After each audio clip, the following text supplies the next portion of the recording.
Covered where the food was. When he asked for food and Bossa said there was no food, he went to where the food was, brought the food out, poured the food out, and was saying, "You are saying there's no food. Is this not food?" She didn't answer him. Then he took her phone off her. And as Bossa was approaching, "Give me my phone," he pushed, and that's how she slumped and slipped into coma.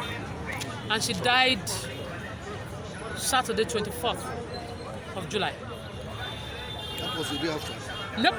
She was in coma Wednesday, Thursday, Friday, and then because they said she was on oxygen, so they put a suctioning machine to her body, and all they were suctioning out of her body was blood.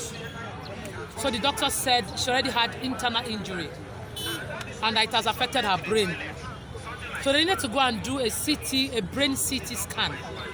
And the only place they could do it was Afri Global in Ikeja, Mobolaji Bank Anthony Way. So I was in Lagos, so on that election they had to move early to Ikeja to block them. They moved Bossa from Badagry General Hospital here to Ikeja. Obviously, Bossa was already gone, but she stayed because she needed to see me. I remember that they got to Ikeja. I was there ahead of them. They got to Ikeja.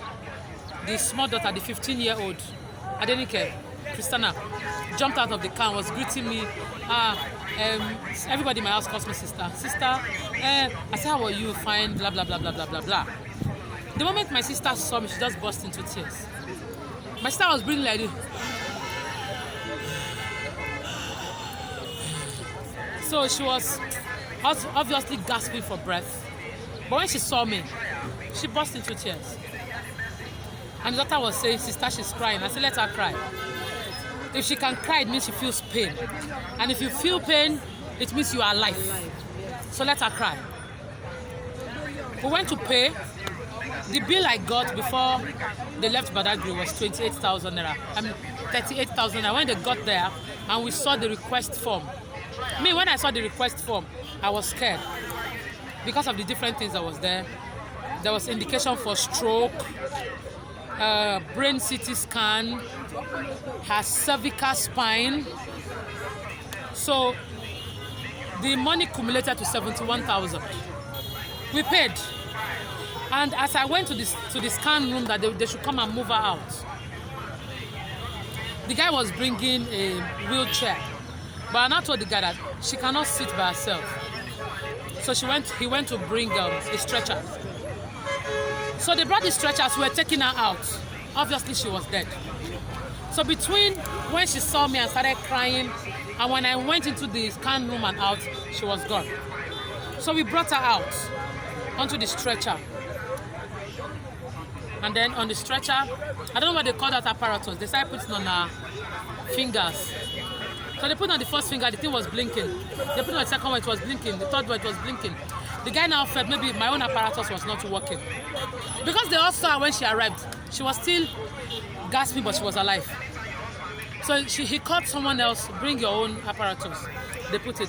Then, you know, the way these medical people do, they started speaking grammar amongst themselves. And I'm like, "What is happening? Talk to me."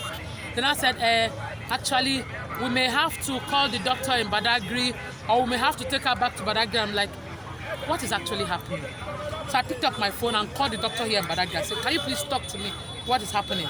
We've paid for the scan, and they're supposed to take her into the scan room, but they're not taking her. What is happening?" The woman now asks, "Who am I speaking with?" And as I say, "I'm Bossa's elder sister. My name is Mauyon." And I say, "Auntie, what actually is that? They can't find pulse on her anymore. She's dead." And that was it. Now,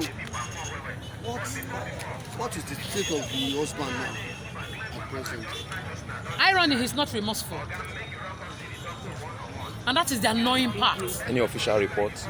Yes. The very day she gave up the ghost, I contacted the Lagos State Domestic Violence Monitoring Team, and we've been pursuing it. They issued a letter from the office in Alausa. It was a letter we brought to Badagry here, and now they've moved him to Panti. He has been arrested.